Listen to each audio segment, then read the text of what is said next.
नमस्कार दोस्तों, गुरु ज्ञान अकेडमी के ऑफिशियल यूट्यूब चैनल पर आप सभी लोगों का हार्दिक अभिनंदन है। मैं आपका अपना डॉक्टर अरुण कुमार शर्मा और आप देख रहे हैं गुरु ज्ञान अकेडमी का ऑनलाइन एजुकेशन। तो एक बार फिर अपन आयनिक इक्विलिब्रियम के नेक्स्ट पार्ट के साथ आ गए और ये आयनिक इक्विलिब्रियम का आपका लास्ट पार्ट है। इसके बाद आपको कुछ भी नहीं पढ़ना होता आयनिक इक्विलिब्रियम में। तो देखो यहाँ पे बेसिकली जो बात करनी है अपन को आयनिक इक्विलिब्रियम में, बफर सॉल्यूशन की है, साल्टो हाइड्रोलाइसिस की है, इंडिकेटर की है और कंडक्टोमेट्रिक टाइट्रेशन की है। ठीक है नहीं, इनके बहुत बढ़िया बढ़िया क्वेश्चंस आते हैं, वो सारे के सारे क्वेश्चंस अपन यहाँ डिस्कस करने जा रहे हैं। ठीक है नहीं, वीडियो को लास्ट तक देखना क्योंकि बहुत ही इंटरेस्टिंग होने वाला है वीडियो और वो सारे कंसेप्ट आपको मिलेंगे जो आप जानना चाहते हो। कहते हैं ना इक्विलिब्रियम बहुत हिला हुआ रहता है, इसको पढ़ने के बाद नहीं लेगा आपका इक्विलिब्रियम और स्ट्रॉन्ग हो जाएगा। ठीक है नहीं है, कोई दिक्कत कोई समस्या।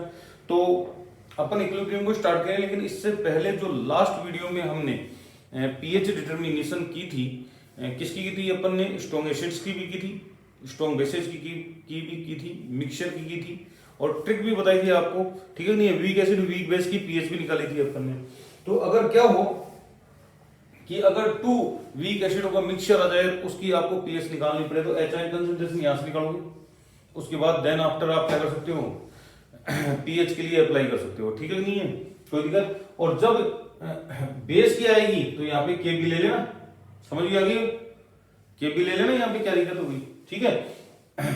और जब calculation of pH of mixture of एक एसिड आपका वीक हो और एक एसिड आपका स्ट्रॉन्ग हो, तो अपन एचआई कंसंट्रेशन के लिए ये वाला फॉर्मूला यूज में लेंगे। ठीक है नहीं है, जहां पे ये स्ट्रॉन्ग एसिड की कंसंट्रेशन है, देख लो आप, और यहां पे है ये 4Ka और C1 है, ये ध्यान रखना क्या है, C1। ठीक है नहीं है, ये किसकी कंसंट्रेशन है, वीक एसिड की कंसंट्रेशन है। ठीक है नहीं है, कोई दिक्कत कोई समस्या। ठीक है भाई, तो अब स्टार्ट कर रहे हैं अपन बफर सॉल्यूशन। बफर सॉल्यूशन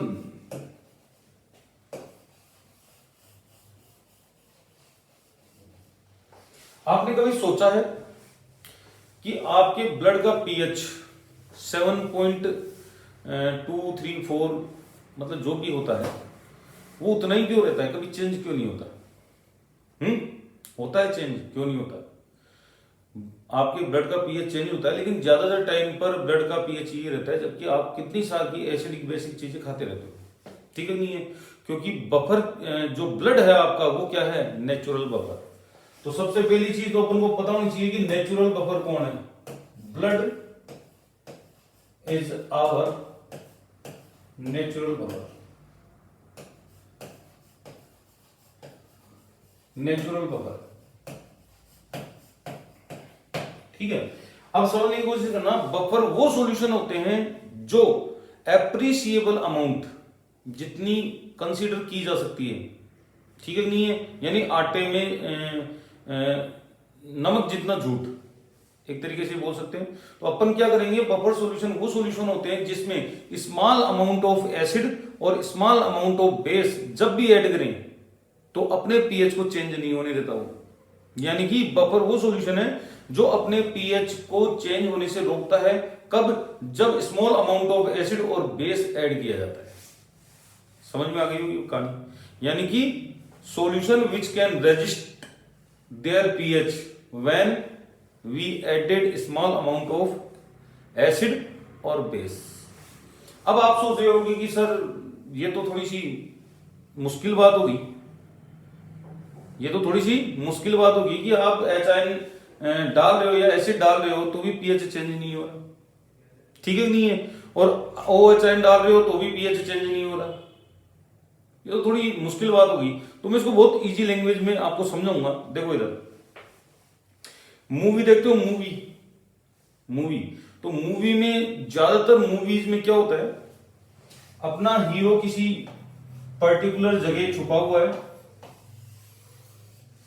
ठीक है नहीं है, पर्टिकुलर जगह छुपा हुआ है हीरो अपना, समझ में आई, और यहां से विलेन आ रहा है, क्या आ रहा है, विलेन आ रहा है। तो विलेन के साथ क्या आता है, जैसे ये विलेन है और इसके साथ छोटे मोटे ये क्या है, आप समझ गए होंगे, वो भी आ जाएगा। तो विलेन इसकी तरफ रेगुलर बढ़ेगा, तो जैसे विलेन यहां पहुंचा इसके एक साथी को इधर ले गए, कौन? हीरो के साथ वाले। इसको इधर ले गए, होता है कि नहीं होता? इसको इधर ले गए, इसको इधर ले गए, यानी कि इनको सबको खत्म करते हुए चलता है। तो बफर का काम यही है, जो H प्लस आयन आ रहा है उसको ठिकाने लगाना है। कुल मिला के बात ये है, क्या करना भाई?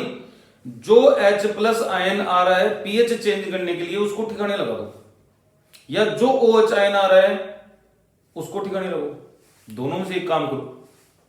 समझ में आई बात या नहीं आई? क्लियर है भाई? दोनों को आपको ठिकाने लगाना है। अगर H प्लस आयन डाल रहे हो तो उसको ठिकाने लगाओ।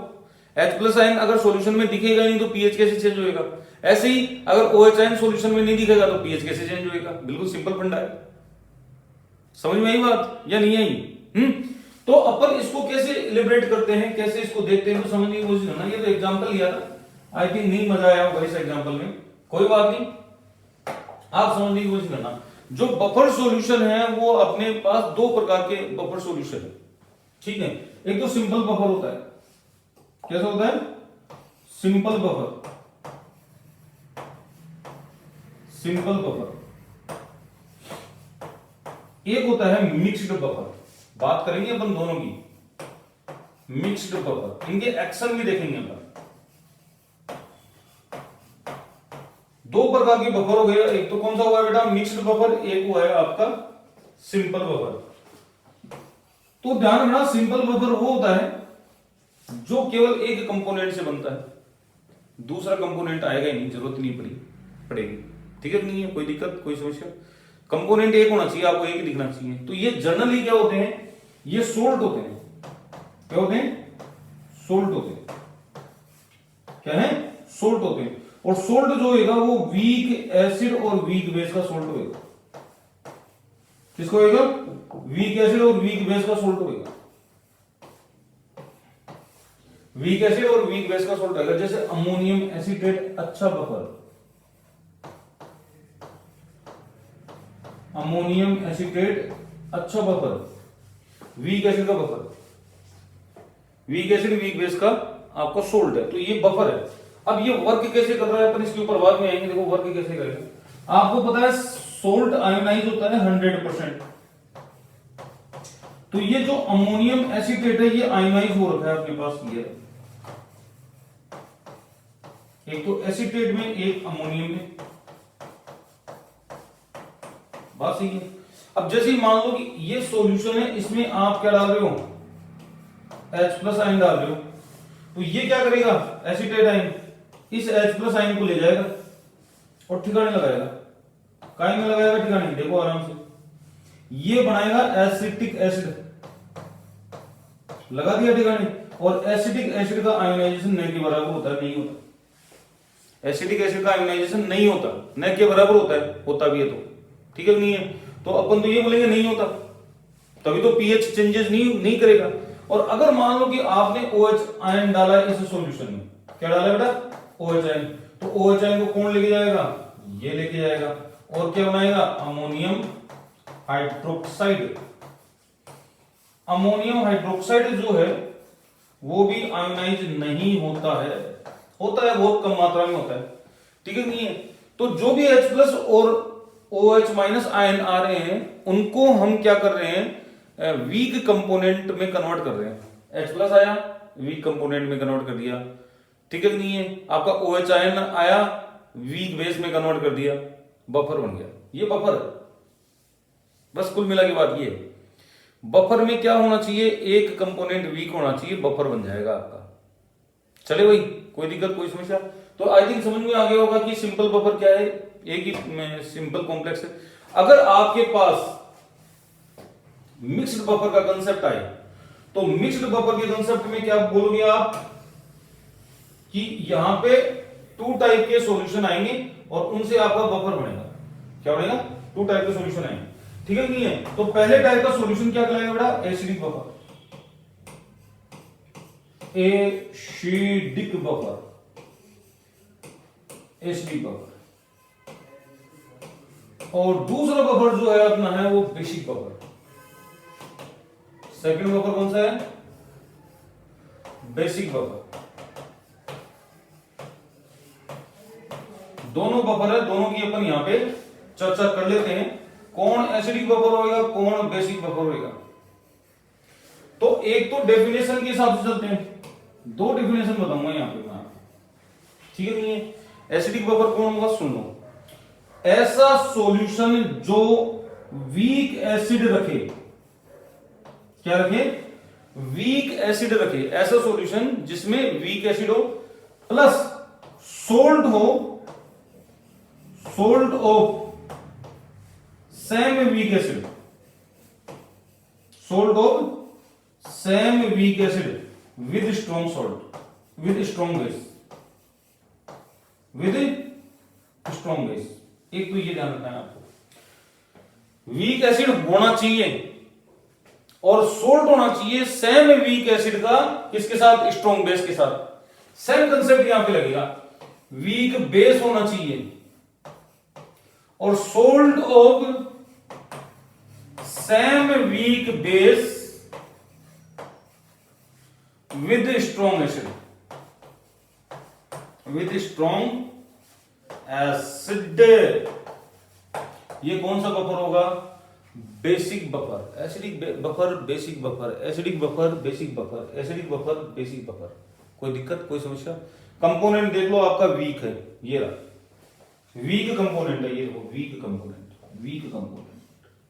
अगर मान लो आपके पास, ढंग से समझना क्या कह रहा हूं, ये तो एग्जांपल समझाऊंगा मैं भी आपको, पहले इसके समझेंगे, पहले फिर इसके समझेंगे। मान लो कि आपको एग्जांपल में दिया हुआ है salt of weak acid plus strong base, इसका सोल्ट दे दिया, ठीक है। नहीं क्या दे दिया, salt of weak acid plus strong base, और साथ में आपको दे रखा है कोई स्ट्रॉन्ग एसिड। इसका सॉल्यूशन भी आपका क्या होना चाहिए, बफर होना चाहिए। क्या होना चाहिए, बफर। अभी समझाऊंगा मैं, ढंग से समझना। और अगर आपको दे रखा है salt of weak base plus strong acid, plus इसके साथ क्या होना चाहिए, स्ट्रॉन्ग बेस होना चाहिए। क्या होना चाहिए, स्ट्रॉन्ग बेस। ये वो बफर हैं जो आपको डेफिनेशन वाइज नहीं मिलेंगे, लेकिन अपन कंसेप्ट के हिसाब से चलेंगे, ठीक है भाई। देखो पहले अपन किसको कंप्लीट करेंगे, एसिडिक बफर को, फिर बेसिक बफर के ऊपर आएंगे। तो आपको क्या मिला, वीक एसिड। तो वीक एसिड का एग्जांपल बोलो, देखिए पहले बोले सर एसिडिक एसिड होता है, बिल्कुल सही बात है। और स्ट्रॉन्ग एसिड, स्ट्रॉन्ग बेस का एग्जांपल बोलो सर सोडियम हाइड्रोक्साइड, तो इसका बना देते हैं अपन, ये लो भाई सर,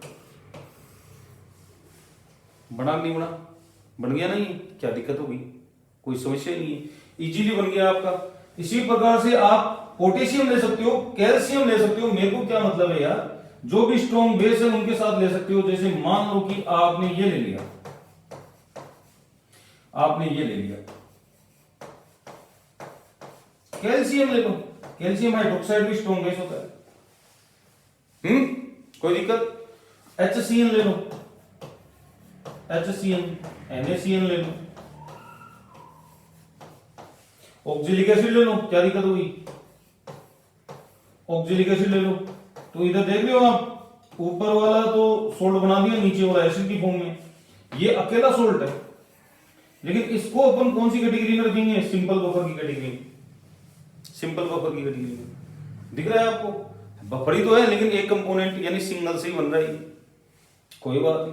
कितने हैं, बहुत सारे के हैं यार, जितने चाहो आप लिख सकते हो।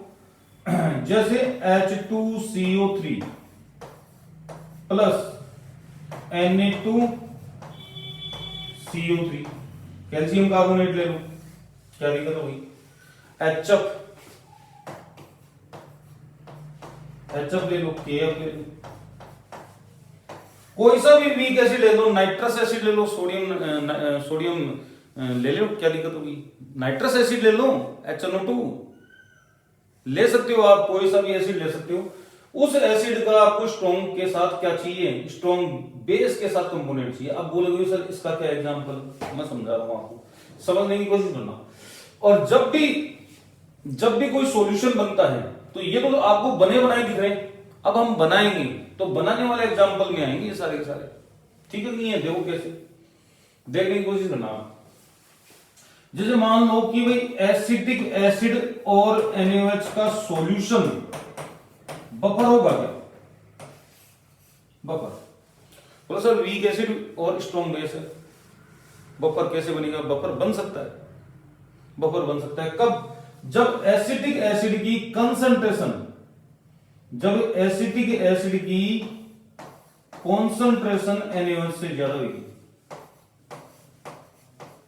क्यों भाई? क्यों?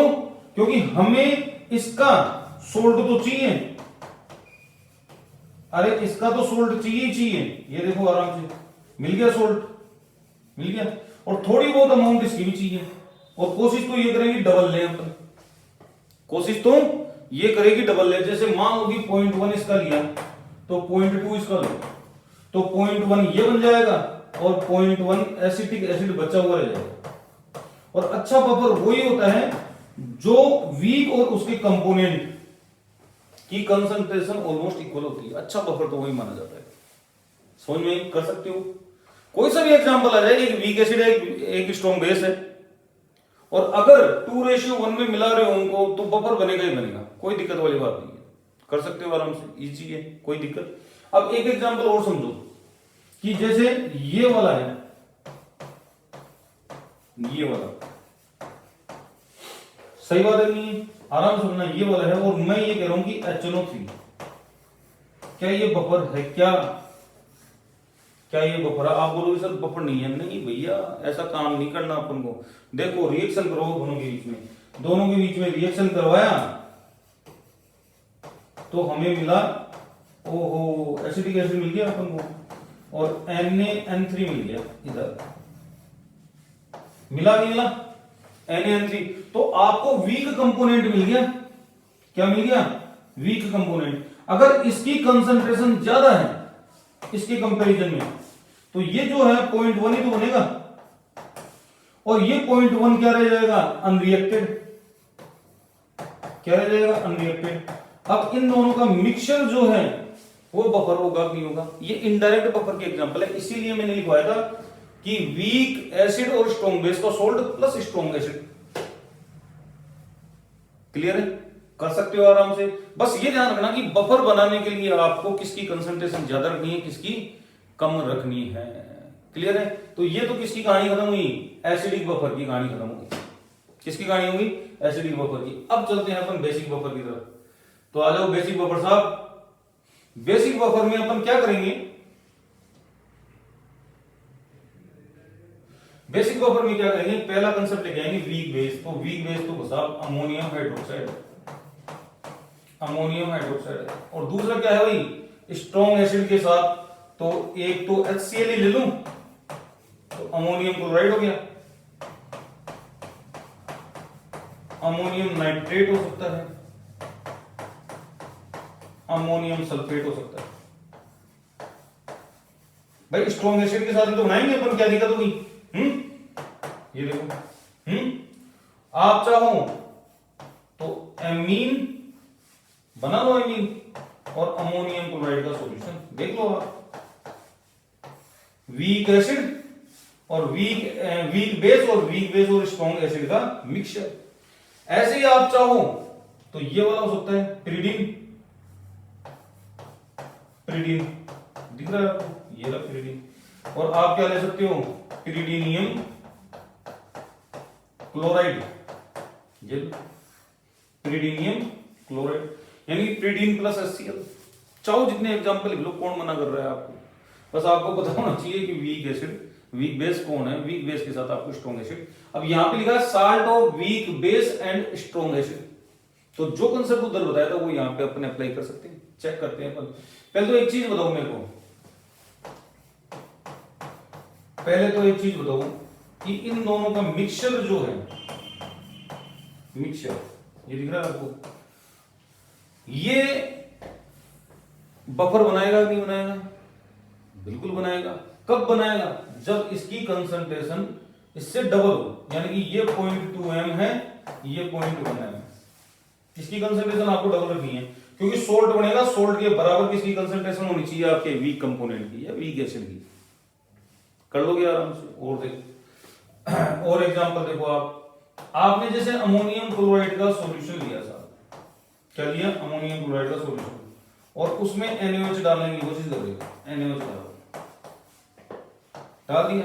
अब आप बोलोगे ये बफर है नहीं है, चेक करो आप बफर है नहीं है, तो भैया रिएक्शन करवाओ आप इसको, तो अपन को मिलेगा अमोनियम हाइड्रोक्साइड, अमोनियम हाइड्रोक्साइड के साथ मिलेगा NaCl। अब NaCl का तो रोल ही नहीं है, अमोनियम हाइड्रोक्साइड का है। वीक कंपोनेंट मिल गया, इसका मतलब अगर 2:1 का रेशियो लेंगे तो 1 में तो ये बनेगा, और 1 में अमोनियम क्लोराइड आपका रिमेन रह जाएगा, बचा हुआ रह जाएगा, अनरिएक्टेड रह जाएगा। तो इसको मिलाकर बफर बन सकता है, नहीं बन सकता। कुछ ऐसे बफर होते हैं जो डायरेक्टली दिख जाते हैं, कुछ बफर ऐसे होते हैं जहां पे अपना दिमाग काम करना पड़ता है, दिमाग को काम करवाएंगे अपन, ऐसे बफर में कोई दिक्कत, कोई समस्या, बिल्कुल इजी सा मतलब बिल्कुल इजी कंसेप्ट लगाया मैंने, ठीक है नहीं है। ऐसे ही आप चेक करोगे, अगर इसकी बात करें अपन,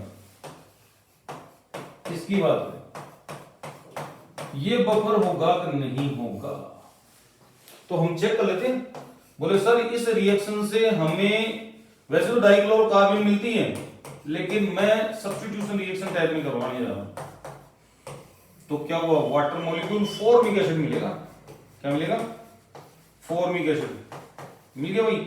और फॉर्मिक एसिड की इस NaOH के साथ रिएक्शन होगी क्या, फॉर्मिक एसिड की इस NaOH के साथ रिएक्शन होगी क्या, बिल्कुल होगी।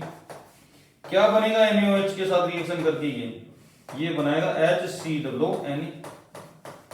तो अगर फॉर्मिक एसिड की कंसंट्रेशन ज्यादा है किसकी कंपैरिजन में, NaOH की कंपैरिजन में, तो बन जाएगा, क्या दिक्कत होगी, बन सकता है ना, इजी है, आराम से, ऐसी कोई दिक्कत वाली बात नहीं। तो कर सकते हैं, इस टाइप के क्वेश्चन भी आते हैं कि ये भी बफर सॉल्यूशन की तरह बिहेव करेगा, ठीक है भाई। अब बफर सॉल्यूशन में आगे क्या आता है, तो आगे आता है बफर में पीएच डिटर्मिनेशन। क्या आता है बेटा, तो ये बफर का कंसेप्ट है भाई। अगर इसमें कोई भी डाउट हो तो मेरे को कमेंट बॉक्स में जाके बता देना कि सर ये चीज हमें समझ में नहीं आई है, ठीक है नहीं है। तो पहले अपन बफर एक्शन समझ लेते हैं इसका, फिर अपन पीएच की बात करेंगे। क्या समझ लेते हैं, बफर एक्शन। तो देखो बफर एक्शन कैसे करते हैं अपन, बफर एक्शन। तो बफर एक्शन में क्या है, आप ले रहे हो सोल्ट, पहले एसिडिक बफर का देख लेते हैं, और एसिडिक बफर का देख लिया ना आपने, तो बेसिक बफर का आपको समझ में आ जाएगा। दिख रहा है आपको ये वाला,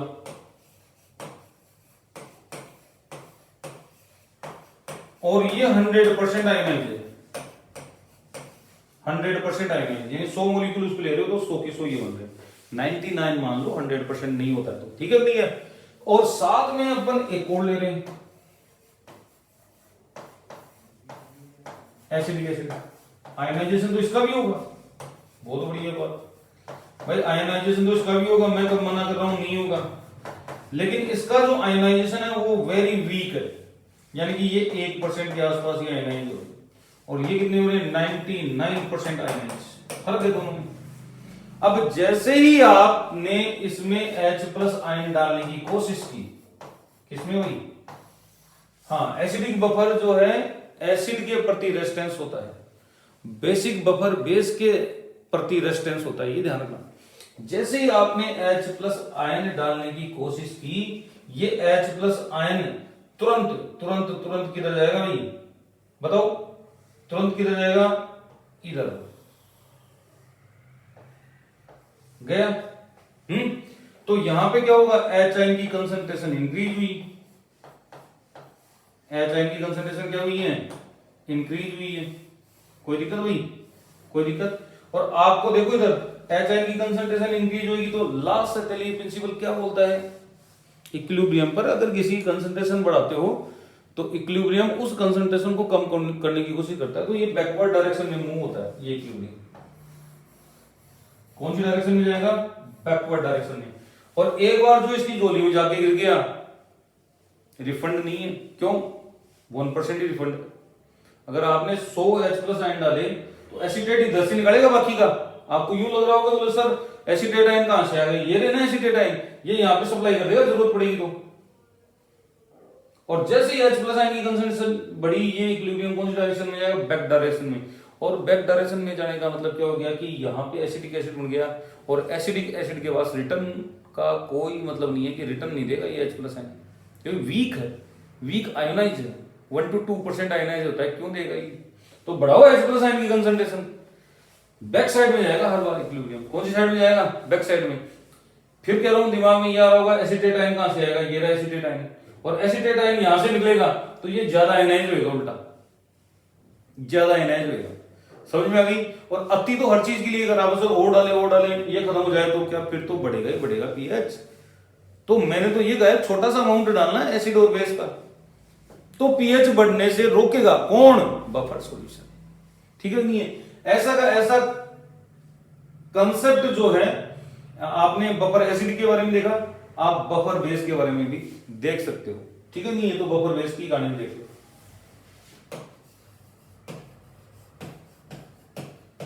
बेसिक बफर की बात कर रहे हैं अब अपन, बफर बेस। तो ये रहा आपका अमोनियम क्लोराइड, आयनाइज करो, क्या बना? साथ अमोनियम प्लस और क्लोराइड आयन, 99% आयनाइज। और बोले इसका दूसरा कंपोनेंट कौन है? अमोनियम हाइड्रोक्साइड, इसका दूसरा कंपोनेंट। ठीक है भाई? तो अमोनियम हाइड्रोक्साइड अमोनियम में बिल्कुल टूटेगा ही, थोड़ा बहुत तो टूटेगा ही, 1% के आसपास ये आयनाइज होने दो, क्या दिक्कत होगी? अब इसमें आप क्या डाल रहे हो? OH ion. क्या डाल रहे हो? OH ion. OH आयन कहां जाएगा? यहाँ पे। क्या करेगा? OH आयन की कंसंट्रेशन बढ़ाएगा, और जैसे ही OH आयन की कंसंट्रेशन बढ़ेगी, इक्विलिब्रियम कौन सी डायरेक्शन में जाएगा? बैकवर्ड डायरेक्शन में जाएगा। और इक्विलिब्रियम बैकवर्ड डायरेक्शन में जाने का मतलब, जैसे एसिटिक एसिड नकटा होता है, रिटर्न नहीं देता है, वैसे अमोनियम हाइड्रोक्साइड महानकटा आदमी है, ये भी रिटर्न नहीं देगा। यानी कि एक बार खाते में जमा करा दिए ना इसके आपने, तो ये निकालने नहीं देगा।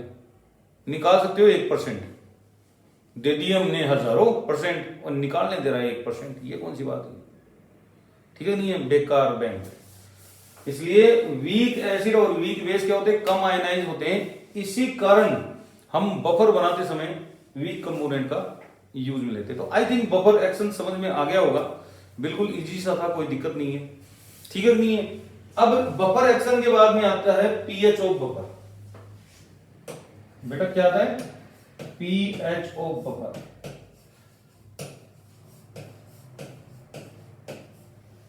तो आपको मैं बता दूं कि पीएच ऑफ बफर जो है उसमें वही कंसेप्ट लगेगा जो आपके एसिड और बेस में लगा था, सेम वो के वो कंसेप्ट है। यानी कि आप एसिडिक बफर है तो उसका पीएच निकालोगे, बेसिक बफर है तो उसका पीओएच निकालोगे। क्या निकालोगे? पीओएच। कोई दिक्कत, कोई समस्या? कर सकते हो आराम से, एकदम इजी है। ठीक है नहीं है? तो हमने क्या किया, जैसे सबसे पहले पीएच ऑफ बफर की बात करें तो अपन नंबर 1 पे एसिडिक बफर की बात करें। एसिडिक बफर किसकी बात कर लेते हैं भाई? एसिडिक बफर की बात कर लेते हैं। ठीक है भाई? तो एसिडिक बफर कौन था अपना?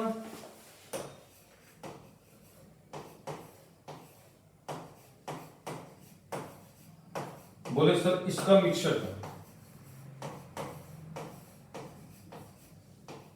एसिडिक बफर इसका मिक्सचर था, इसी का था। ठीक है भाई? तो अब देखो आप करना क्या है इसमें, अपन को इस एसिड का आयोनाइजेशन करवाना है भाई। इस एसिड का आयोनाइजेशन करवा दिया। ठीक है? अब आप ये मत सोचना कि ये हाइड्रोलाइसिस का नहीं, हाइड्रोलाइसिस का नहीं, क्योंकि मेरे को H+ जो है वो डायरेक्ट तो देगा नहीं, तो वाटर के साथ अपन लेके आएंगे इसको। ठीक है? वाटर के साथ दे देगा, इसकी H आयन की कंसंट्रेशन अपन निकाल लेंगे बाद में। तो यहां पे क्या आया? एसीटेट। कोई दिक्कत? और उसके बाद में हमें निकालना है आयोनाइजेशन कांस्टेंट की वैल्यू। ये देखो, तो ये रही आपकी H3O+, कर लोगे भाई? और ये एसीटेट आयन,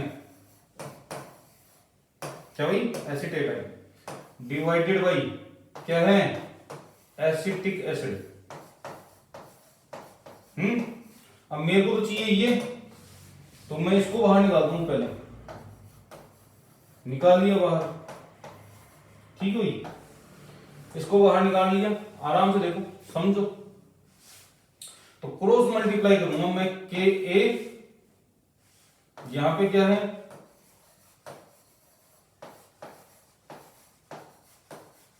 कोई दिक्कत, और नीचे क्या है,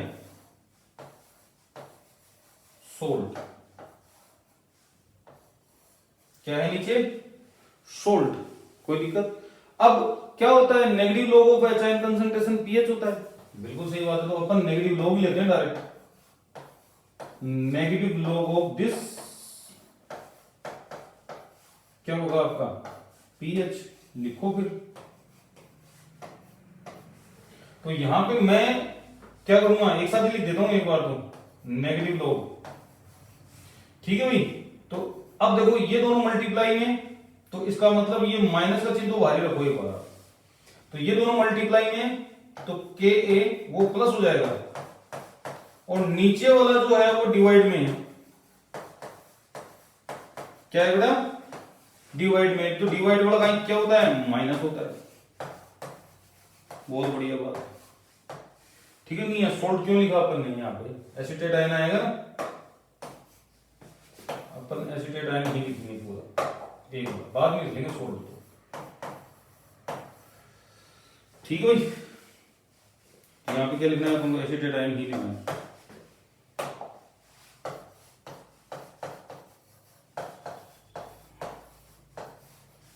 कोई दिक्कत हुई, ये ब्रैकेट बंद आपका। उसके बाद अपन को क्या करना है, ये कर लिया अपन ने, ये नेगेटिव साइन अंदर इंट्रोड्यूस करो, लॉग के, ठीक है भाई, माइनस लॉग ये एसिटिक एसिड, और ये क्या हो गया भाई, प्लस लॉग एसिटेट, बिल्कुल सिंपल, ठीक है। तो इसके जैसे पीएच की है, इसको मैं क्या कहूंगा, पीके, पीएच इक्वल टू पीके, ठीक है। इसको पहले लेके लिखूंगा मैं, प्लस, इसको पहले ले लेता हूं मैं, लॉग, ठीक है, एसिटेट, ठीक है भाई, एसिटेट और माइनस लॉग एसिड। अब लॉग का एक और नियम लगा दूंगा वापिस, मल्टीप्लाई वाला और डिवाइड वाला, ठीक है। यहां पे डिवाइड वाला लग जाएगा भाई, तो लगा दो, P H equal to P K, ठीक है, प्लस लॉग, ऊपर क्या आएगा, ये वाला, और नीचे क्या आ रहा है, ये वाला। तो नीचे तो आएगा भाई साहब वीक एसिड, कौन आया, वीक एसिड, और ऊपर आया conjugate base of weak acid,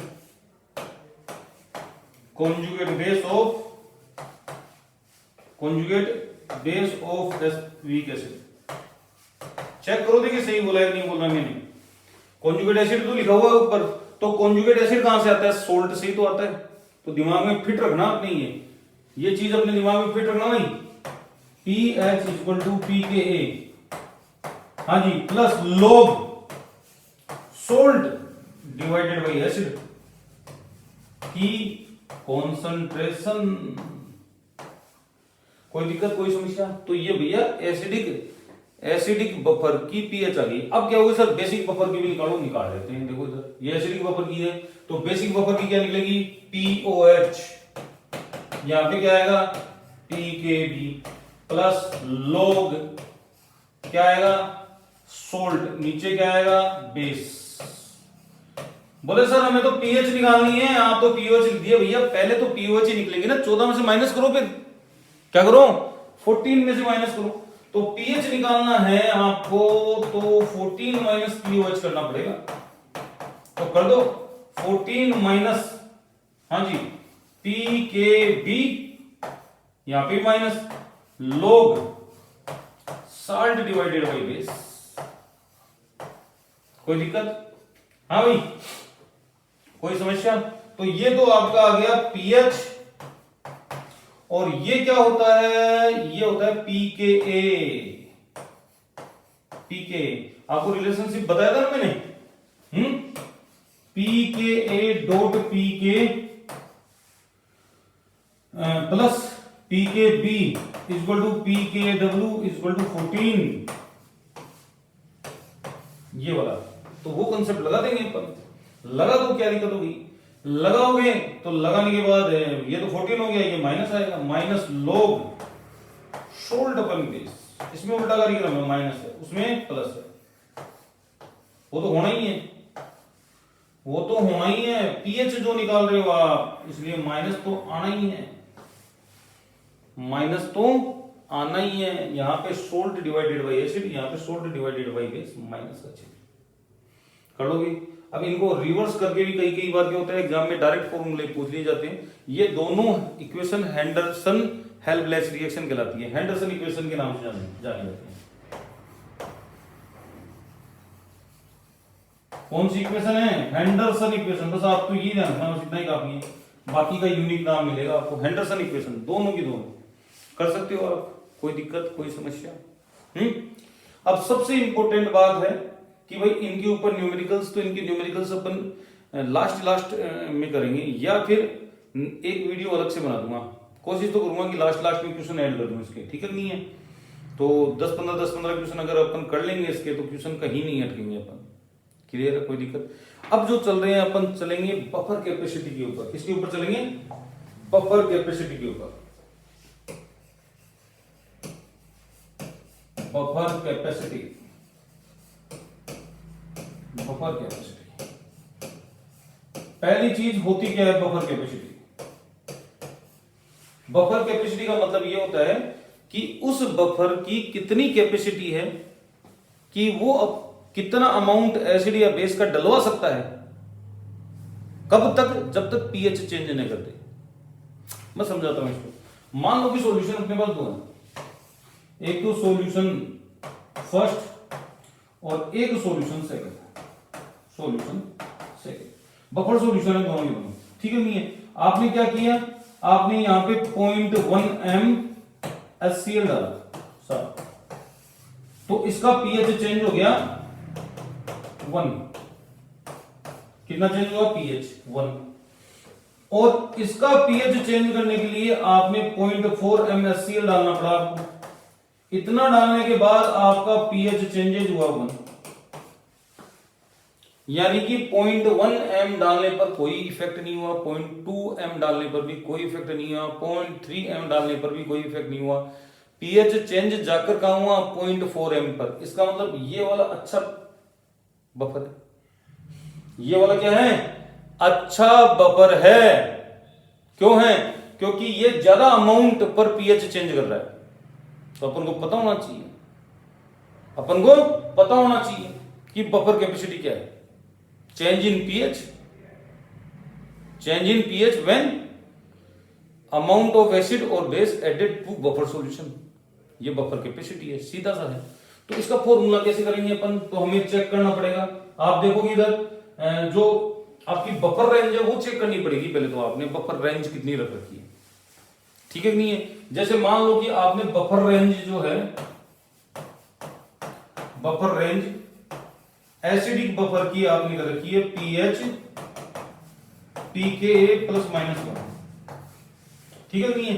और बेसिक बफर की कर रखी है pH 14 minus pKa plus minus 1, ये कर रखी है आपने 14 माइनस pKb, सॉरी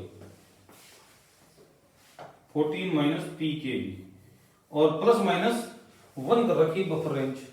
भाई इस पर चेंज होना चाहिए, इतने पर दिखना चाहिए अपन को कि एक पीएच में एक चेंज दिखाई देगा, तब हम मानेंगे कि हाँ भाई पीएच चेंज हुआ है, बफर रेंज होगी ना। तो बफर रेंज डिसाइड करने पर सीधी सीधी कहानी है कि बफर कैपेसिटी क्या होती है, number of moles of acid और base added to buffer solution, ये बफर कैपेसिटी है कि आपने उस बफर में कितने डाले कि आपकी जो पीएच रेंज है वो आ जाए प्लस माइनस 1, या तो एक पीएच घट जाए या एक पीएच बढ़ जाए, ठीक है नहीं है? तो अपन क्या बनाएंगे इसका formula, phi is equal to number of moles of acid और base added to buffer solution. नीचे आप बफर रेंज डाल सकते हो या चेंज इन पीएच डाल सकते हो, चेंज इन पीएच। ज्यादातर क्वेश्चन इसी से सोल्व हो जाते हैं, ठीक है नहीं है? अब इसकी बफर कैपेसिटी कितनी आई? इसकी बफर कैपेसिटी है 0.4, इसकी बफर कैपेसिटी कितनी आई? इसकी 0.1। तो जिसकी बफर कैपेसिटी ज्यादा होती है वो अच्छा बफर माना जाता है। तो इन दोनों में से कौन सा बफर अच्छा है? सॉल्यूशन 2 वाला बफर अच्छा है, ठीक है नहीं है? कोई दिक्कत, कोई समस्या? अगर मान लो कि 0.1 एम्पर पीएच 2 चेंज करता है और ये 0.4 एम्पर पीएच 2 चेंज करता है, तो बफर कैपेसिटी क्या होगी? फिर अपन को 2 का भाग देना पड़ेगा, 2 से डिवाइड करना पड़ेगा। पीएच चेंज जो है ना 2, वो उससे डिवाइड करना पड़ेगा इसको, ठीक है? इसमें भी 2 से डिवाइड करना पड़ेगा, तो भी यही आएगा अच्छा बफर। क्लियर है? कर सकते हैं आराम से। तो जो बफर ज्यादा अमाउंट ऑफ H+ आयन या OH- आयन एब्जॉर्ब कर जाए विदाउट चेंज इन पीएच, वो अच्छा बफर कहलाता है। क्या कहलाता है? अच्छा बफर कहलाता है, क्वालिटी वाइज। कर लोगे भाई बफर सॉल्यूशन वाली बात। एक चीज और ध्यान रखना कि बफर सॉल्यूशन के जो क्वेश्चंस होते हैं उनमें थोड़ा सा मैं बता देता हूं आपको। ये सोल्ट पता है ना तुम्हें? सोल्ट ये कंसंट्रेशन डिवाइडेड वॉल्यूम है, मोल्स डिवाइडेड बाई वॉल्यूम है, तभी तो कंसंट्रेशन बढ़ेगी। क्या है भाई? मोल्स डिवाइडेड बाई वॉल्यूम, और ये भी है मोल्स डिवाइडेड बाई वॉल्यूम। तो एक चीज जानना, बफर सॉल्यूशन की पीएच पर डाइल्यूशन का कोई इफेक्ट नहीं होता, क्योंकि कितना भी डाइल्यूशन आप करोगे ना तो वॉल्यूम तो कट जाना है, वॉल्यूम तो कट जाना है। तो कभी भी कोई आपको बोले कि भाई इतना डाइल्यूशन कर रहे हैं, तो डाइल्यूशन का बफर पीएच पे चेंजेस नहीं होता। न्यूमेरिकल बिल्कुल सिंपल आएंगे, ऐसे आएंगे जिसके लॉग के मान आप जानते हो, जैसे log 2, log 3, log 5, log 7, log 9, मतलब ऐसे ही मल्टीप्लीकेशन वाले जो इजीली आप सोल्व कर सकते हो, ऐसे log के मान आएंगे। पी के ए की वैल्यू दी भी रहेगी, कोई टेंशन लेने की जरूरत नहीं है, ठीक है भाई? तो ये तो बात हो गई बफर की। किसकी बात हो गई? बफर की। अब चलते हैं सोल्ट हाइड्रोलाइसिस के ऊपर। किसके ऊपर चलेंगे? Salt hydrolysis. तो देखो इधर, सोल्ट हाइड्रोलाइसिस। तो सबसे पहले हम एक छोटी सी बात कर लेते हैं कि अपने पास सोल्ट कितने प्रकार के होते हैं। तो ये तो पता है आपको। पहला सोल्ट है strong acid plus strong base का सोल्ट, पहला सोल्ट। दूसरा सोल्ट है स्ट्रॉन्ग एसिड वीक बेस का सोल्ट। तीसरा है, हाँ जी, तीसरा कौन सा है? वीक एसिड स्ट्रॉन्ग बेस का सोल्ट। और चौथा है वीक एसिड और वीक बेस का सोल्ट, वीक बेस का सोल्ट, ठीक है? 4 प्रकार के सोल्ट हैं, 4 प्रकार की हाइड्रोलाइसिस अपन को पढ़नी है, जिसमें से एक का हाइड्रोलाइसिस होता ही नहीं है। Do not gate hydrolysed, do not gate hydrolysis. आपके ये हाइड्रोलाइसिस लेंगे नहीं, इनको हाइड्रोलाइसिस की जरूरत नहीं है, नाने की जरूरत नहीं है, नाए तो में। समझ में आई?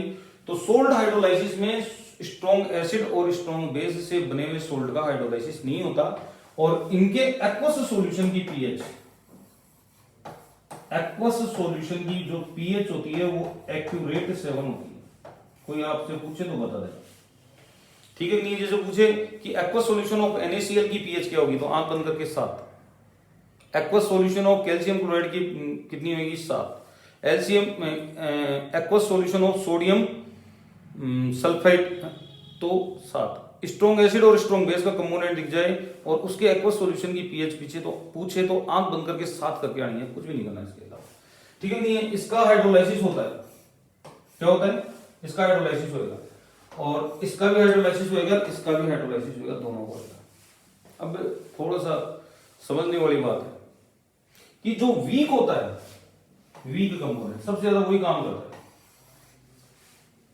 जो वीक होता है, पढ़ाई में वीक होता है, घर का काम वो करेगा।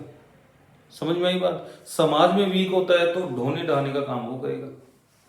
समझ में आई? जो वीक होता है वो भाग भाग के काम करता है, तेजी से काम करता है, ये ध्यान रखना। वीक फिजिकली वीक नहीं, वैसे वीक, गरीब आदमी है, जस्ट लाइक दिस, तो वीक। कोई दिक्कत, कोई समस्या? तो इसका मतलब ये हो गया कि जब वीक बेस का कंपोनेंट अपन लेंगे तो वीक बेस का कंपोनेंट कौन सा आएगा भाई? पॉजिटिव या नेगेटिव? जनरली पॉजिटिव कंपोनेंट आता है। और वीक एसिड में कौन सा कंपोनेंट आता है? जनरली नेगेटिव आता है कंपोनेंट। ठीक है नहीं है? कंपोनेंट जैसे एसिटिक एसिड है, वीक एसिड है, उसका कौन सा कंपोनेंट आएगा? Negative ion. ठीक है नहीं है? अमोनियम हाइड्रोक्साइड, तो इसका कौन सा कंपोनेंट आएगा? अमोनियम, हाँ अमोनियम हाइड्रोक्साइड, तो कौन सा कंपोनेंट आएगा? वीक का कंपोनेंट वीक ही होना चाहिए, तो अमोनियम आएगा। तो इसका मतलब इसको कैटायनिक हाइड्रोलाइसिस कहा गया। क्या कहा गया? Cationic hydrolysis. और इसको कहा गया है अनायनिक हाइड्रोलाइसिस। Anionic hydrolysis. ध्यान रखना, ये थोड़ी सी बातें हैं जो ढंग से समझनी। और अगर आपको ये कहे कि भाई इसके एक्वस सॉल्यूशन की पीएच क्या होगी, एक्वस सॉल्यूशन पीएच क्या होगी, तो आपका जवाब होना चाहिए कि सर पीएच 7 से कम होगी। क्यों होगी? स्ट्रॉन्ग कंपोनेंट चेक करो कौन है? एसिड। स्ट्रॉन्ग एसिड है तो वो पीएच 7 के नीचे ही रखेगा। ठीक है नहीं है? और आपसे पूछे कि इसके एक्वस सॉल्यूशन की पीएच क्या होगी, तो आप क्या जवाब दोगे? 7 से ज्यादा होनी चाहिए। और इसके एक्वस पीएच सॉल्यूशन की पीएच क्या होगी, तो ये बोलेगा चिल्ला चिल्ला के, क्या? Depends on P K A P के बी, इसके ऊपर डिपेंड करती है। क्लियर है? तो अपने पास दो ही तो रहे। अगर मान लो ऐसे बोल दिए कि सोडियम एसीटेट के एक्वस सॉल्यूशन की पीएच क्या है, तो आप तुरंत सोडियम एसीटेट लिखो। क्या करो भाई? सोडियम एसीटेट लिखो। लिख लिया? देखो आराम से वाटर में डालो। वाटर में डालने पर आपको दिख जाएगा कि क्या होने वाला है। वीक एसिड और स्ट्रॉन्ग बेस बनेगा सर। तो स्ट्रॉन्ग बेस है तो इसकी पीएच क्या रहेगी आपकी? 7 से ज्यादा। आपको पूछेगी साहब अमोनियम क्लोराइड का सॉल्यूशन कैसा होगा, तो ये रहा अमोनियम क्लोराइड, डालो वाटर में। ठीक है भाई? वाटर में डालो। वाटर में डालते क्या बनेगा? एक तो अमोनियम हाइड्रोक्साइड बनेगा और एक HCl बनेगा। स्ट्रॉन्ग को पकड़ो, पीएच उसके हिसाब से चलने दो। बोले सर इसका एक्वस सॉल्यूशन का पीएच 7 से कम होगा। बिल्कुल सही बात है। यानी कि ऐसे सॉल्यूशन न्यूट्रल होंगे, ऐसे सॉल्यूशन एसिडिक होंगे, ऐसे सॉल्यूशन बेसिक होंगे, और इनका कहा नहीं जा सकता, इनका कहा नहीं जा सकता। तो ये साल्ट हाइड्रोलाइसिस समरी एक तरीके से क्या है? समरी। अब पढ़ेंगे इसको डिटेल 1 by 1 करके। कोई दिक्कत, कोई समस्या? चलूं? देखो सबसे पहले अपन पढ़ेंगे नंबर 1, वो पढ़ेंगे हाइड्रोलाइसिस। हाइड्रोलाइसिस ऑफ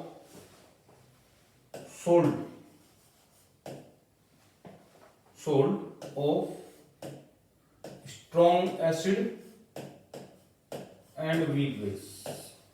ये पहला पॉइंट रखना, क्योंकि स्ट्रॉन्ग एसिड और स्ट्रॉन्ग बेस के सोल्ट का हाइड्रोलाइसिस नहीं होता है, इसलिए करना भी नहीं है अपन को। ठीक है नहीं है? बस ये ध्यान रखना कि पीएच 7 होता है उसका 25 डिग्री सेंटीग्रेड पे एट 20। तो वीक स्ट्रॉन्ग एसिड और वीक बेस का सोल्ट कौन है? Ammonium chloride. और इसका हाइड्रोलाइसिस अपन करवा रहे हैं, करवा दो। क्या बनेगा, एक तो अमोनियम हाइड्रोक्साइड बनेगा और एक बनेगा H+ और Cl-। ये बनेगा, क्योंकि जो स्ट्रॉन्ग है उसको तो आयनाइज फॉर्म में लिखूंगा। तो आप देख रहे हो इसका जो एनायनिक पार्ट है वो एनायनिक पार्ट एज सच है, लेकिन कैटायनिक पार्ट वीक कंपोनेंट में कन्वर्ट हो गया। दिख रहा है क्या?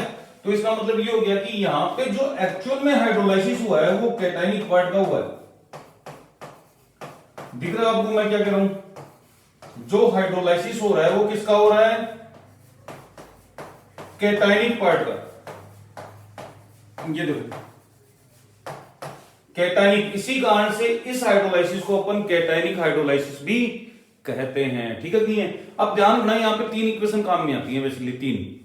पहली आपके सामने लिखी हुई है, यानी कैटायन का हाइड्रोलाइसिस करो। दूसरी जो है आपको काम में आएगी इसका हाइड्रोलाइसिस कांस्टेंट, और तीसरा इसका आयोनाइजेशन एंड डिसोसिएशन कांस्टेंट। ठीक है नहीं है? चले भाई 1 by 1 कर लेते हैं। तो ये अपन ने क्या किया है, वीक कंपोनेंट यानी कैटायन का हाइड्रोलाइसिस अपन ने करवा दिया। दिख रहा है आपको? कोई दिक्कत, कोई समस्या? स्लाइड करूंगा, आराम से लिखते हुए चलना। चले भाई, तो सबसे पहले अपन बात कर लेते हैं, देखो इधर, सबसे पहले अपन बात कर लेते हैं इसके आयोनाइजेशन कांस्टेंट की। तो इसका आयोनाइजेशन कांस्टेंट क्या होगा? हाइड्रोलाइसिस कांस्टेंट होगा, एक्चुअल में आयोनाइजेशन नहीं होगा। तो KH हो गया अमोनियम हाइड्रोक्साइड का कॉन्सेंट्रेशन और H+ का कॉन्सेंट्रेशन। ठीक है भाई, आराम से चलना। और दूसरा क्या हो गया बेटा? दूसरा हो गया अमोनियम आयन का कंसेंट्रेशन। कोई दिक्कत, कोई समस्या? क्लियर है? कोई दिक्कत? कर लोगे आराम से? तो इसका मतलब मेरे को 2 और लाने पड़ेंगे अभी। तो कौन कौन सा लाना पड़ेगा? एक तो अमोनियम हाइड्रोक्साइड का आयोनाइजेशन कांस्टेंट लाना पड़ेगा या डिसोसिएशन कांस्टेंट लाना पड़ेगा, अमोनियम प्लस OH आयन। ठीक है भाई, तो वो क्या होता है चेक करो, Kb ये होगा बेटा, ammonium plus OH ion divided by ammonium hydroxide. और दूसरा लाऊंगा मैं वाटर का आयोनाइजेशन H+ और OH आयन। तो यहां से क्या लिखूंगा? KW। अब मैं ये कह रहा हूं कि अपने पास ये 2 कांस्टेंट है, KW K, और तीसरा कांस्टेंट है KH। हमें इनमें रिलेशनशिप देना होगा। रिलेशनशिप क्यों देना होगा? तभी तो आगे बढ़ेगा। पीएच कैसे निकलेगा? इनकी रिलेशनशिप बिना नहीं निकलेगा। तो हम क्या करें? मल्टीप्लाई करें, ऐड करें, सब्सट्रैक्ट करें, कुछ भी करें, हमारे पास ये आ जाना चाहिए। तो आप देख रहे हो उसके न्यूमरेटर में, ठीक है नहीं है? तो हम क्या करेंगे? KW को डिवाइड कर देते हैं KB से। तो अगर KW KB से डिवाइड होता है, देखो इधर, उसको जाने दो। अगर KW को डिवाइड करते हैं KB से, तो आप चेक करोगे यही आ जाएगा। कैसे? पहले KW लिखता हूं मैं, H+ और OH आयन लिख दिया, कोई दिक्कत? और KB की वैल्यू लिख रहा हूं मैं, अमोनियम प्लस OH आयन, और नीचे वाला ऊपर जाएगा, यानी कि अमोनियम हाइड्रोक्साइड ऊपर जाएगा। तो यहां से ये गया, ये वाला उठकर ऊपर जाएगा, तो यही इक्वेशन आ जाएगी। इसका मतलब KH इक्वल टू क्या हो गया? KH इक्वल टू हो गया KW KB। ये अपने पास रिलेशनशिप आ गया। अगर मान लो मैं दूसरा वाला कर रहा होता, कौन सा? वीक बेस स्ट्रॉन्ग एसिड वाला, सॉरी वीक एसिड और स्ट्रॉन्ग बेस वाला, तो अपने पास क्या आता? KH equal to KW upon K। बात समझ में आई? कोई दिक्कत? कर लोगे आराम से। तो देखो आप आराम से समझना आएगा आगे। अब अपन किसका आयोनाइजेशन करवा रहे थे? अमोनियम का, सॉरी हाइड्रोलाइसिस करवा रहे थे। तो अमोनियम का जब हाइड्रोलाइसिस हो रहा था तो वाटर को लिखने की जरूरत नहीं है आपको। तो यहां पे क्या मिल रहा था आपका? एक तो मिल रहा था अमोनियम हाइड्रोक्साइड और एक मिल रहा था H+। मिलने दो, कोई दिक्कत, कोई समस्या? यही है, बता दो अभी। तो कोई भी डाउट हो तो वाटर के साथ रिएक्शन करवानी है। तो अपन क्या करते हैं? इसकी कंसंट्रेशन लेते हैं C। इनकी 0 0 थी इनिशियली, ठीक है। तो ये आपका कितना बना, ये बना सी अल्फा, ये सी अल्फा और ये सी माइनस सी अल्फा। कोई दिक्कत, कोई समस्या, देख लो आराम से, कोई डाउट हो तो बताओ। ठीक है भाई, कोई दिक्कत। तो हमें सबसे पहले अल्फा कैलकुलेट करना पड़ेगा। तो अल्फा जो है अपन यहीं से कैलकुलेट करेंगे, ये वाली वैल्यू उसमें रखेंगे। तो आराम से रखो, देखो रखो रखो रखो फटाफट रखो, रखते हैं अपन, रखने की कोशिश करते हैं। के एच इक्वल टू, हाँ जी, के एच इक्वल टू हो गया C alpha dot C alpha divided by C minus one minus alpha, C one minus alpha. तो सी से सी गया, तो ये के एच सी अल्फा स्क्वायर हो गया वन माइनस अल्फा, और वीक है इसलिए वन माइनस अल्फा को नेग्लिजिबल करेंगे। के एच इक्वल टू क्या हो जाएगा, सी अल्फा स्क्वायर, और अल्फा स्क्वायर की वैल्यू हो जाएगी आपकी के एच डिवाइडेड बाई सी, और अल्फा की वैल्यू क्या हो जाएगी, फिर अल्फा की वैल्यू हो जाएगी भाई, चेक करना, अल्फा की वैल्यू हो जाएगी रूट के एच डिवाइडेड बाई सी। कोई समस्या, कर सकते हो आराम से, इजी कर सकते हो। अब के एच की वैल्यू अपने पास क्या है, देखो के एच की है के डब्ल्यू अपॉन के बी डॉट सी, भाई ये तो है अल्फा की वैल्यू, ठीक है। अल्फा की वैल्यू हो गई अपने पास, और अपन जो पीएच निकालेंगे, अपन जो पीएच निकालेंगे, पीएच, तो पीएच क्या होता है, negative log of H ion concentration. क्या होता है भाई, negative log of H ion concentration. तो एच आयन की कंसंट्रेशन ये रही अपने पास सी अल्फा, तो यहां पे मैं सी अल्फा लिखूंगा, नहीं लिखूंगा, लिखो माइनस सी अल्फा, लिखा। अल्फा की वैल्यू ये रही, आने दो, negative log of C root K W K B और डॉट सी। तो हम एक काम करते हैं, रूट सी और रूट सी से मल्टीप्लाई करते हैं, इसको कर दिया, तो ये बाहर वाला सी इन दोनों अंदर वाले सी से कैंसिल हो जाएगा। कुल मिला की बात ये है कि अंदर आपका सी इंट्रोड्यूस हो जाएगा। आराम से लिख लेना बेटा, negative log of root K W dot C upon के बी किसके बराबर आ रहा है, पीएच के बराबर आ रहा है, ठीक है भाई। इसको चाहे तो अपन ऐसे लिख सकते हैं कि देखो, देखिए माइनस, हाँ जी, लॉग के डब्ल्यू डॉट सी के बी की पावर 1/2 लिख सकता हूं तो बता दो, नहीं लिख सकते तो कोई बात नहीं, ये लिख सकता हूं भाई, ये लिख सकता हूं ना। तो लॉग के नियम के हिसाब से 1/2 आगे आएगा, आने दो आगे। तो अपन एक काम करते हैं ना, अपन एक काम करते हैं, माइनस को बाहर निकालो, 1/2 को बाहर निकालो, बाकी के अंदर को लॉग के नियम के हिसाब से सेट करो।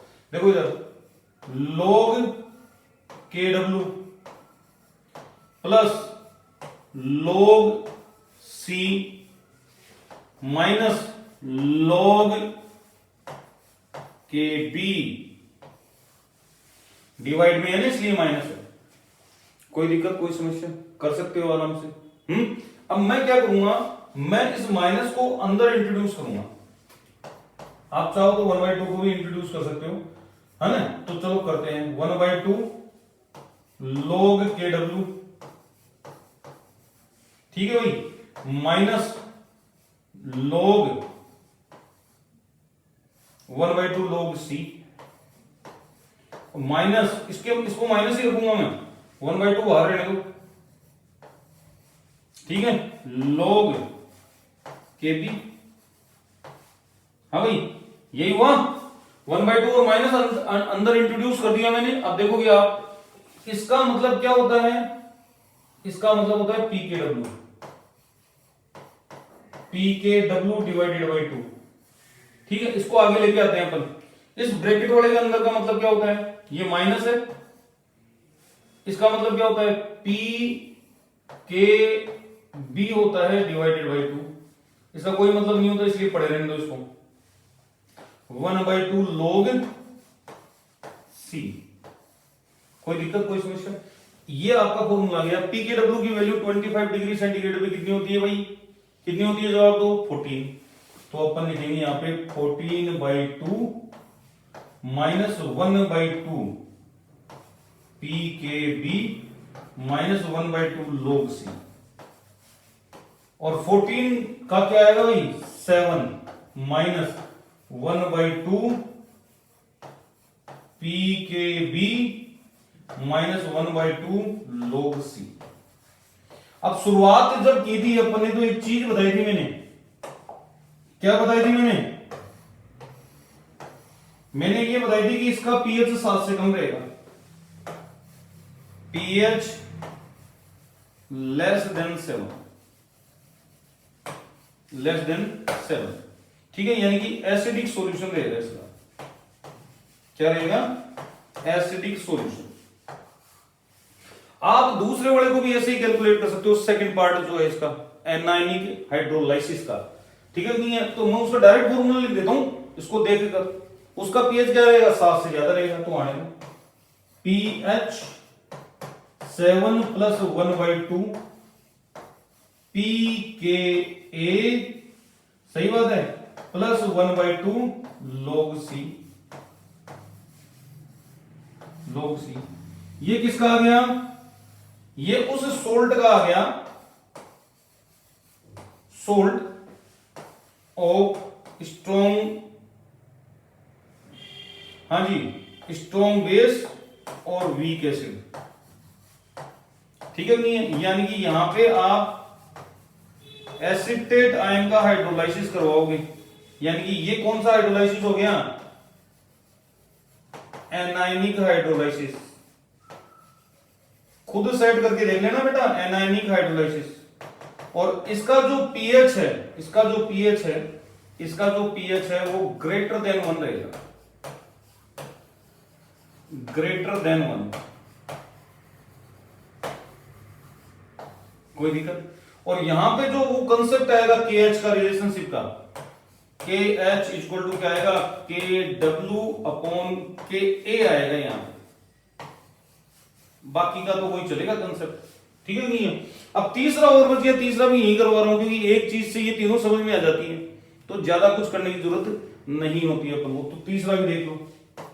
तीसरा है pH equal to 7 1/2 P K ए और 1/2 पी के बी। बस ये रहा फॉर्मूला। किसका है भाई? ये किसका है?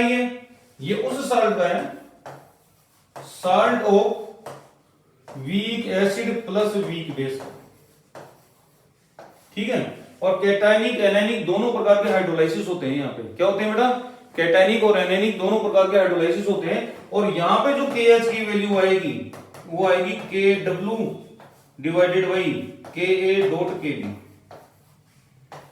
अगर कोई पूछे तो बता देना, नहीं पूछे तो कोई बात नहीं, कर सकते हैं आराम से, ठीक है भाई? और यहां पे ध्यान रखना, इसका जो पीएच होगा,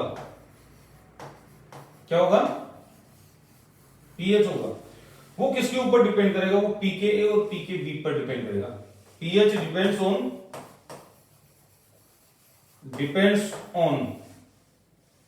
on P K A and P के बी। बाकी का आप अच्छी तरह जानते हो, पीएच जो होता है वो पीके के प्रोपोर्शनल होता है। पीएच क्या होता है? पीके के प्रोपोर्शनल होता है, तो ये पता होना चाहिए। आई थिंक यहां पे शायद बीच में माइनस लगेगा, एक बार देख लेता हूं।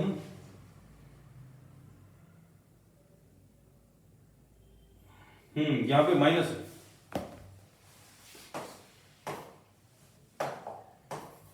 ठीक है भाई? तो हम इस प्रकार से इसको जस्टिफाई कर सकते हैं। किसके ऊपर डिपेंड करता है? पीके और पीकेबी के ऊपर। तो किसी एसिड का पीके ज्यादा होता है तो उसकी पीएच ज्यादा होती है, यानी कि वो उसकी एसिडिक स्ट्रेंथ कम होती है। एसिडिक स्ट्रेंथ जो होती है वो पीएच के इनवर्सली प्रोपोर्शनल होती है। आपको ये बताया था मैंने, बताने की जरूरत नहीं है। बताऊं क्या? पीछे के वीडियो में सारा डिटेल से करवाया हुआ है, एसिड बेस में पूरा का पूरा रिलेशनशिप लिखवाया हुआ है, तो उससे आइडिया लग जाता है। तो अब क्या लग रहा है आपको, देखो इधर pKa अगर ज्यादा है pKb से तो ये पॉजिटिव आएगा, pH 7 से ऊपर जाएगा। pKa अगर ज्यादा है pKb से तो जो सॉल्यूशन का pH रहेगा वो ग्रेटर देन 7 रहेगा। अगर pKb वैल्यू ज्यादा है किससे, pKa से, तो pH की वैल्यू लेस देन 7 रहेगी। ये आपका साल्ट हाइड्रोलाइसिस का है।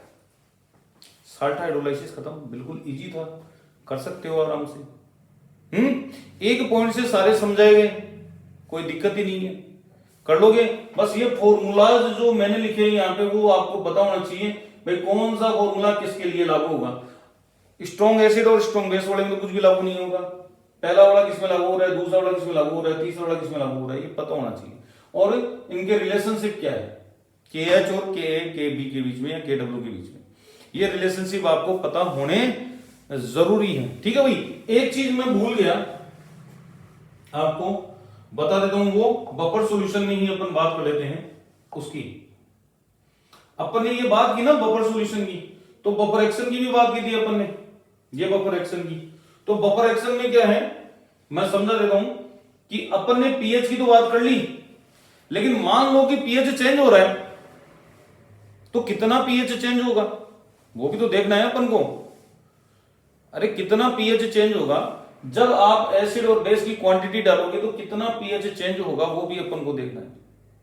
समझ में आई बात या नहीं आई, पीएच चेंज कितना हो रहा है। तो ये तो आपका ओरिजिनल जो ओल्ड पीएच है उसके नाम से जाना जाएगा, ये वाला ओल्ड पीएच के नाम से। और ओरिजिनल पीएच के नाम से कैसे आएगा तो वो समझा रहा हूं आपको, वो देखो। अगर मान लो आप एसिडिक सॉल्यूशन में स्मॉल अमाउंट ऑफ एसिड डाल रहे हो, ठीक है भाई, आप क्या बोल रहे हो, एसिडिक बफर में स्मॉल अमाउंट ऑफ एसिड डाल रहे हो, स्मॉल अमाउंट ऑफ एसिड, नहीं समझ में? देखो ये क्या है, एसिडिक बफर, और इसमें आप डाल रहे हो H+ सॉल्यूशन, H+ आयन डाल दिया। डाल दिया क्या होगा, आप गौर से देखोगे एसिडिक एसिड बनेगा, Na+ तो एसिडिक पड़ा हुआ है, कोई दिक्कत वाली बात नहीं है, एसिडिक एसिड बनेगा। तो इसका मतलब क्या हो गया, आप जब एसिडिक बफर में एसिडिक सॉल्यूशन मिलाते हो, स्ट्रॉन्ग एसिड मिलाते हो, तो एसिड वीक एसिड की कंसंट्रेशन इंक्रीज हो जाती है, सोल्ट की कंसंट्रेशन डिक्रीज हो जाती है। तो उस टाइम पे आप न्यू पीएच का फॉर्मूला क्या लगाओगे, क्या था भाई, pKa प्लस log, ठीक है भाई, सोल्ट की कंसंट्रेशन कम हुई, सोल्ट माइनस एक्स, और एसिड की कंसंट्रेशन बढ़ी तो एसिड प्लस एक्स। नहीं समझ में? H+ आयन मिलाओगे तो ये कार्यक्रम होगा। अब दूसरा ABA,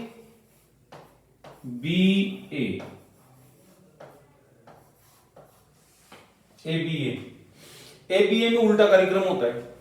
कुल मिला के बात यह है कि जब एसिडिक बफर में स्ट्रॉन्ग बेस मिलाते हो तो एसिड की कंसंट्रेशन डिक्रीज होती है और सोल्ट की कंसंट्रेशन बढ़ती है। यानी कि न्यू पीएच कैसे निकालोगे, ऐसे, और रिवर्स करोगे इसका, क्या करोगे बेटा, रिवर्स करोगे तो यहां पे क्या आएगा, सोल्ट प्लस एक्स और एसिड माइनस एक्स। ये आपको करना पड़ेगा, ठीक है नहीं है? और फिर दूसरा वाला जो कंसेप्ट है वो अपन बेसिक सॉल्यूशन, बेसिक बफर के लिए लगाते हैं। कौन सा कंसेप्ट है, BBB, यानी कि जब बेसिक बफर में आप बेस मिलाओगे, स्ट्रॉन्ग बेस, जैसे बेसिक बफर कौन सा है, अमोनियम क्लोराइड का सॉल्यूशन, आप इसमें OH आयन की कंसंट्रेशन मिला रहे हो, OH आयन की कंसंट्रेशन मिला रहे हो तो अमोनियम हाइड्रोक्साइड बनेगा, क्या बनेगा, हाइड्रोक्साइड, और Cl आयन आपका फ्री होगा, कोई दिक्कत? तो आपने क्या किया, बेस की कंसंट्रेशन बढ़ाई और सोल्ट की डिक्रीज की, तो आपका जो पीएच है, न्यू पीएच, वो कैसे निकलेगा, pKb minus pKb minus log salt, हाँ भाई, सोल्ट माइनस एक्स और बेस प्लस एक्स, यही था फॉर्मूला अपना। हाँ बेटा, यही तो था फॉर्मूला, ये रहा, कहां गया, ये रहा फॉर्मूला। ठीक है कि नहीं है, कोई दिक्कत? अरे पीके है यहां पे, सॉरी, यहां पे क्या है, पीके। ठीक है, तो इसी प्रकार से हम दूसरा वाला जो कंसेप्ट है बी ए बी, वो भी लगा सकते हैं। ठीक है, यानी कि बेसिक बफर में जब आप स्ट्रॉन्ग एसिड ऐड करोगे तो बेस की कंसंट्रेशन कम हो जाएगी, सोल्ट की बढ़ जाएगी। तो आप पीएच कैसे निकालोगे भाई, pH, new pH minus log salt plus x और बेस माइनस एक्स। इस प्रकार से अपन क्या करते हैं, न्यू पीएच की कैलकुलेशन करते हैं और फिर डिफरेंस लेना होता है, ओल्ड माइनस न्यू ले लो या न्यू माइनस ओल्ड ले लो, आपको पता लग जाएगा पीएच 1 से चेंज हुआ या 2 से चेंज हुआ या 3 से चेंज हुआ। कर लोगे भाई न्यूमेरिकल, वो तो मैं आपको न्यूमेरिकल करवा दूंगा, कोई दिक्कत वाली बात? ठीक है, कोई समस्या? कर लोगे आराम से। अब चलते हैं अपन इंडिकेटर्स के ऊपर। किसके ऊपर? इंडिकेटर्स के ऊपर।